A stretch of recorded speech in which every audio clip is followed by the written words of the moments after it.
నేడో రేపో పార్టీ కార్యవర్గ ప్రకటన ఉంటుందని పీసీసీ అధ్యక్షుడు మహేష్ కుమార్ గౌడ్ ఢిల్లీలో అన్నారు. కేబినెట్ కూర్పు త్వరలో ఉంటుందని రాహుల్ గాంధీ చెప్పారని వెల్లడించారు.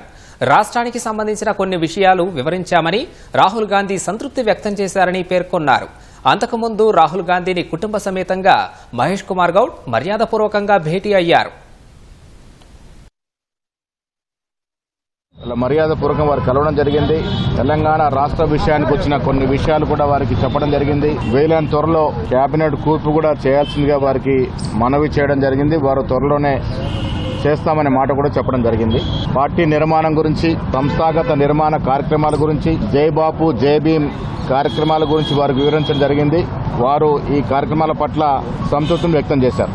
ఇవన్నీ కూడా కార్యక్రమాలు కమిటీతో పాటు మిగతా కార్యక్రమాలు జరుగుతాయని ఆశిస్తా ఉన్నాం. క్యాబినెట్ విషయానికి వస్తే మా అభిప్రాయాలు ఆల్రెడీ చెప్పడం జరిగింది. 2 మార్లు ఆర్గనైజేషన్ ఇన్ఛార్జ్ వేణుగోపాల్కి చెప్పడం జరిగింది. ఖర్గే, రాహుల్ గాంధీ కూడా చెప్పడం జరిగింది. వీలైన త్వరలో వారు చేస్తారని ఆశిస్తా ఉన్నాం. అయిపోద్ది. పీస్ కార్యం కూడా ఇవాళ రేపట్లో అయిపోతుంది.